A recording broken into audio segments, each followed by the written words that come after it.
வணக்கம் நேர்களே, இன்னைக்கு நாம பார்க்கக்கூடிய சிறப்பு பதிவு கஜலக்ஷ்மி யோகம். கஜலக்ஷ்மி யோகம் அப்படின்னு கேட்டிங்கன்னா, ஜோதிட ரீதியாக குருவும் சுக்கிரனும் 2 கிரகங்களும் இணையக்கூடிய ஒரு கிரக சேர்க்கை தான் அந்த கஜலக்ஷ்மி யோகத்தை ஒருவருடைய ஜாதகத்தில் கொடுக்கும். இது பிறந்த கால ஜாதகத்திலேயே இருக்குது அப்படின்னா அவர்களுக்கு எப்பேற்பட்ட யோகத்தையும் எப்பேற்பட்ட ஒரு வருமானத்தையும் கோடீஸ்வர யோகத்தையும் கொடுக்கக்கூடிய ஒரு யோகமாக இருக்க போகுது. இப்போ நமக்கு கோச்சார நிலவரப்படி இந்த 2 கிரகங்கள் சேர்க்கையாகுது. சுக்கிரனாகப்பட்டவர் தன்னுடைய சொந்த வீடான ரிஷப ராசியிலிருந்து 26ஆம் தேதி ஜூலை மாதம் பெயர்ச்சியாகி குருவோட சேர போறார். இந்த குருவோட இணையும் போதுதான் இந்த கஜலட்சுமி யோகமாகப்பட்டது அமைக்கப்படுது. இந்த கஜலட்சுமி யோகம் கிட்டத்தட்ட ஒரு 25 நாட்களுக்கு தான் இருக்கும். ஒரு குறுகிய காலம்தான், ஒரு மாதத்திற்கு மட்டும்தான் இந்த கஜலட்சுமி யோகம் இருக்க போது. இது 20ஆம் தேதி ஆகஸ்ட் மாதம் வரைக்கும் இருக்கு. இப்போ இந்த காலகட்டத்தில் என்னென்ன மாதிரியான ஒரு மாற்றங்கள் ஒவ்வொரு ராசி என்பர்களுமே பார்த்தீங்கன்னா, எதுக்காக கஷ்டப்படுறாங்க அப்படின்னு கேட்டிங்கன்னா, எந்த விதத்தில் கஷ்டப்படுறாங்க, வருமானம் இல்லாமல், அந்த வருமானம் வந்தாலும் அதை கரெக்டான ஒரு விதத்தில் செலவு பண்ண முடியாமல், ஒரு சேமிக்க முடியாமல் தயங்குகிறார்கள்.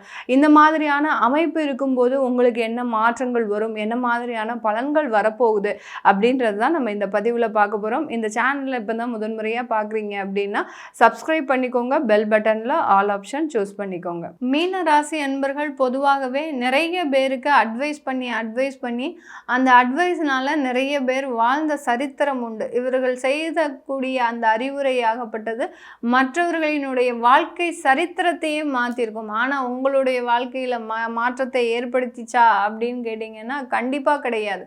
இந்த மீனராசி அன்பர்கள் கிட்ட பேச ஆரம்பித்தவங்க எல்லாருமே பார்த்திங்கன்னா ஆப்போசிட்டில் இருக்கிறவங்க அப்படியே இவர்களை ஏதோ மிஸ்மரிசம் பண்ண மாதிரியே பேசிக்கிட்டே இருப்பாங்க. ஆப்போசிட்டில் இருக்கிறவங்க அப்படியே கேட்டுக்கிட்டே இருப்பாங்க. என்ன சொல்கிறாங்கன்னு கடைசி அவங்கக்கிட்ட கேட்டால் தெரியவும் தெரியாது. இவங்க என்ன சொன்னாங்கன்றது இவங்க கிட்ட கேட்டாலும் தெரியாது. அவள் ஏதோ ஒரு விஷயத்தை பற்றி கேட்டால் நான் சொல்ல ஆரம்பித்தேன், அப்படியே சொல்லிகிட்டே போயிட்டேன் அப்படின்ற அளவுக்கு அந்த உலக அறிவுன்றது இந்த மீனராசி என்பர்களுக்கு அதிகமாக இருக்கும். எந்த இடத்துல எந்த ஒரு கொஸ்டினை பற்றி கேட்டாலும் அதை டைரெக்டாக ஆன்சர் பண்ணக்கூடியவர்கள் நம்ம ராசி என்பர்கள். இப்படி இருக்கக்கூடிய இந்த மீனராசி என்பர்களுக்கு கஜலட்சுமி யோகம் 4ஆம் இடமான சுகஸ்தானத்தில் ஏற்பட போகுது. ஏற்கனவே நல்லா சுகமாக தான் இருக்கிறாங்க. ஏழரை சனி ஜென்ம சனின்னு அந்த அஸ்ட்ராலஜர்ஸ் எல்லாம் தான், நாங்கள் எல்லாரும் தான் ஜோதிடர்கள் தான் அந்த மீனராசி என்பர்களுக்கு சொல்லிட்டு இருக்கிறோம். ஆனாலும் அந்த மீனராசி என்பர்கள் எந்த ஒரு துரும்புக்கும் அசைய போகிறதே கிடையாது.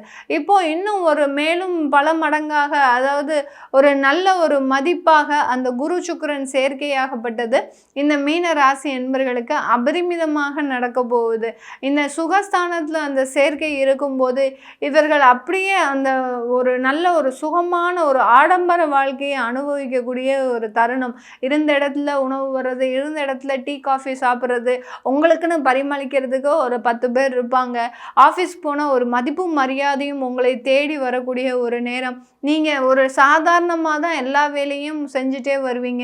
உங்களுக்குன்னு ப்ரமோஷன்ஸ் தேடி வர்றது, இந்த மாதிரிலாம் பல மடங்காக உங்களுடைய பலங்கள் எல்லாமே அதிகரிக்கக்கூடிய ஒரு தருணமாக தான் இருக்க போகுது. இந்த காலகட்டத்தில் அந்த சுக்கிரனாகப்பட்டவர் அஷ்டமாதிபதி. அதை நம்ம முதல்ல நம்ம இங்கே விவரிக்கணும். அஷ்டமாதிபதி 4ஆம் இடத்துல இருக்கும்போது என்ன செய்ய போகிறாரு அப்படின்னு கேட்டிங்கன்னா, ரொம்ப காசு வருது, ஒரு சில விஷயங்களில் நிறைய பணப்புழக்கங்கள் அதிகமாக இருக்குது அப்படின்ற ஒரு இடத்துல இந்த மீனராசி என்பர்கள் ப்ராப்பர்ட்டி வாங்கிறதுக்கு அங்கே அந்த பணத்தை லாக் ஆகிறதுக்கு வாய்ப்பு அதிகமாக இருக்குது. ஜென்ம சனி ஒரு பக்கம் வக்ரமாக இருக்கிறாரு. அந்த வக்ரகதியாக இருக்கும்போது இந்த கஜலட்சுமி யோகமும் ஏற்படுது. இந்த காலகட்டத்தில் அந்த மீனராசி என்பர்களுக்கு பண வரவுகளும் ஃப்ளக்சுவேஷன்ஸும் இருக்குது. அப்படின்ற பட்சத்தில் ஒரு இன்வெஸ்ட்மெண்ட்டை நம்ம பண்ணணும். நம்ம மீனராசி என்பர்கள் சும்மா இருப்பாங்களா? கையில் ஒரு 10,000 ரூபாய் வந்தாச்சு அப்படின்னாலே அந்த 10,000 ரூபாயை எந்த இடத்துல இன்வெஸ்ட் பண்ணால் நல்லா இருக்கும், ஒரு மடங்கு பணத்தை பல மடங்காக உயர்த்தக்கூடிய ஒரு திறமை படைத்தவர்கள் நம்ம மீன ராசி என்பர்கள். இப்படிப்பட்டவர்களை நம்ம சும்மா இருக்க சொல்ல முடியுமா? அந்த கிரகங்களின் கோச்சாரங்கள் இவர்களுக்கு சாதகமாக இருக்கும்போது இந்த மாதிரியான ப்ராப்பர்ட்டியில் கொண்டு போய் லாக் ஆகிறதுக்கு வாய்ப்புகள் அதிகமாக இருக்கு. அதை தான் அந்த அஷ்டமாதிபதி கஜலட்சுமி யோகமாக செயல்பட்டு ஒரு ப்ராப்பர்ட்டி வாங்க வைப்பார். அந்த ப்ராப்பர்ட்டியில் தேவையான டாக்குமெண்ட்ஸ் இருக்கான்னு பாருங்கள். அடுத்து பார்த்தீங்கன்னா அந்த பத்திரங்கள் எல்லாமே சரியா இருக்கான்னு பார்க்கணும். அடுத்து அந்த ப்ராப்பர்ட்டியில ஏதாவது லீகல் இஷ்யூஸ் ஏதாவது இருக்கா பார்க்கணும். அடுத்து அதில இருக்கக்கூடிய அந்த விடுதலை பத்திரங்கள் எல்லாமே சரியாக இருக்கா? இப்படின்னு ஒரு செக்குக்கு நிறைய ஒரு 1000 ஒரு விஷயங்களை நீங்க ஆராய்ந்து பார்த்தீங்கன்னா, அந்த ப்ராப்பர்ட்டி வாங்குறத விட நீங்க நகைகள் வாங்குறது பெஸ்ட்டு அப்படின்றது முடிவு பண்ணி, நகை வாங்குறதுக்கு உண்டான ஒரு அமைப்பை ஏற்படுத்தக்கூடிய ஒரு நேரமாக தான் இந்த மீனராசி என்பர்களுக்கு இருக்க போகுது. இந்த மீன ராசி என்பர்கள் தன்னுடைய வாழ்நாள்ல நிறைய ஒரு மகிழ்ச்சியான தருணத்தை எல்லாம் அனுபவிச்சிருக்கிறாங்க. அந்த மகிழ்ச்சியான தருணத்தையும் மீறி இந்த காலகட்டம் வெளிநாடு போகிறதுக்கு உண்டான ஒரு யோகமான காலகட்டம். மேற்படிப்புக்காக வெளிநாடு போகக்கூடிய ஒரு நேரம், ஒரு மருத்துவம் சம்பந்தப்பட்ட ஒரு துறையில நல்ல ஒரு சாதிக்கக்கூடிய ஒரு தருணமாக இருக்கும். அந்த மருத்துவ துறையில நல்ல ஒரு ஃபேமஸ் ஆகிறதுக்கு உண்டான ஒரு நேரமாக இருக்கும். இப்போ இந்த இடத்துல இப்போதான் நீங்க டிகிரி முடிச்சுட்டு ஒரு மருத்துவ படிப்பு முடிச்சுட்டு வெளியில வரீங்க அப்படின்னா, உங்களுக்கு உண்டான நீங்க செய்யக்கூடிய சில சிகிச்சைகள் பார்த்தீங்கன்னா ரொம்ப டிஃப்ரெண்டா இருக்கும். அதை தான் அந்த குரு சுக்கிரன் யோகம்ன்றது இந்த காலகட்டத்தில் உங்களுக்கு கொடுக்க போகுது.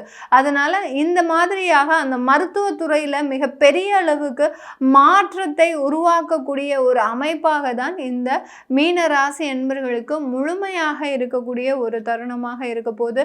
காதல் போன்ற விஷயத்தில் பெருமளவு சாதகமான பலன் கிடையாது இந்த மீனராசி என்பர்களுக்கு. ஏன் மேடம் எங்களுக்கு மட்டும் சொல்லிட்டீங்க அப்படின்னு கேட்டிங்கன்னா, இந்த காதல் உங்களுக்கு இப்போ ஒரு மாயமாக தோன்றக்கூடிய ஒரு சூழ்நிலை.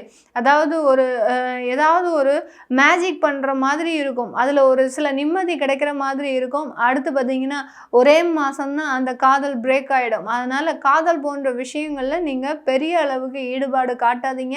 ஈடுபாடு காட்டினீங்கன்னா அதில் மிகப்பெரிய ஒரு துன்பங்களை இந்த மீனராசி என்பர்கள் அனுபவிக்கக்கூடிய ஒரு நேரமாக இருக்கும். வருமான வளர்ச்சி, பொருளாதார வளர்ச்சி, குழந்தைகளினுடைய வளர்ச்சி, குடும்பத்தில் இருக்கக்கூடிய அந்யோன்யங்கள், குடும்ப பாசங்கள், உறவுகள் இது எல்லாமே மேன்மை அடையக்கூடிய ஒரு நேரமாக தான் இந்த மீனராசி என்பர்களுக்கு இருக்க போகுது. இந்த மீனராசி என்பர்கள் வெளிநாட்டில் இருக்கக்கூடியவர்கள் தங்களுடைய வேலையில் ஒரு படி முன்னேறதுக்கு அந்த வேலையில் இருந்து கொண்டே ஒரு மாற்று தொழில் அப்படின்றத செய்யறதுக்கு உண்டான ஒரு வாய்ப்பு இருக்கு. இந்த மாதிரியான ஒரு எண்ணங்கள் இருக்கு, உங்களுக்கு ஒரு கமிட்மெண்ட்ஸ் இருக்குது அப்படின்னு நினைக்கிறவங்க கீழே கமெண்ட் பாக்ஸில் தாராளமாக பதிவு பண்ணலாம். நான் இந்த மாதிரியாக ஒரு தொழில் ஆரம்பிக்கலாம்னு நினைக்கிறேன். ஏன்னா உங்களுடைய 10ஆம் வீட்டு அதிபதியும் அந்த குருவாகப்பட்டவர் தான். அந்த குரு சுக்கிரனோடு சேரும்போது தான் ஒரு ஃபினான்ஷியலி ஸ்ட்ராங் பொசிஷனை அந்த வெளிநாட்டில் உங்களுக்கு கொடுக்கறதுக்கு உண்டான ஒரு நேரம்.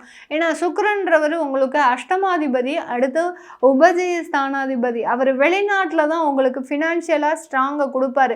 இங்கே இருக்கக்கூடிய இடத்துல கண்டிப்பாக ஒரு ஸ்ட்ராங் பொசிஷனை கொடுக்க மாட்டார். நீங்கள் என்னதான் நீங்கள் பண வரவு இருந்தாலும் அந்த வரவுகள் எல்லாமே தேவையில்லாத விரயங்களுக்கு தான் செலவாகிறதுக்கு வாய்ப்பு இருக்குது. இல்லை ஏதோ ஒரு மருத்துவ வியாதிகளுக்கோ கடன்களுக்கோ இல்லை ஒரு லீகல் பிரச்சனைகளுக்கோ செலவு பண்ணுறதுக்கு தான் வாய்ப்பு அதிகமாக இருக்குது இந்த மீனராசி என்பர்களுக்கு.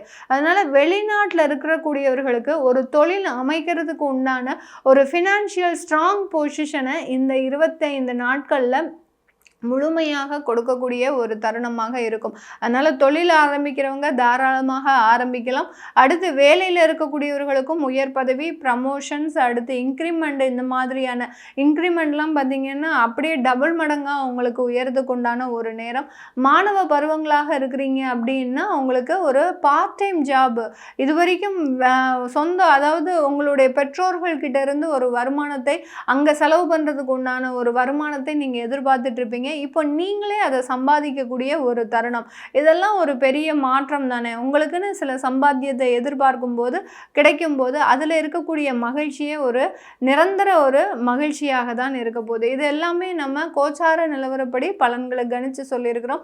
உங்களுடைய சுய ஜாதக தசாபுத்தி பலன்களை பார்க்கணும் விருப்பப்படுறவங்களும் உங்களுக்கு நான் மேலே சொன்ன விஷயங்கள் உங்களுடைய வாழ்க்கையில் நடந்திருக்கு அப்படின்னா கீழே கமெண்ட் பாக்ஸில் தாராளமாக பதிவு போடலாம். உங்களிடமிருந்து விடைபெறுவது உங்கள் ஆஸ்ட்ரோ பூர்ணா. நன்றி, வணக்கம்.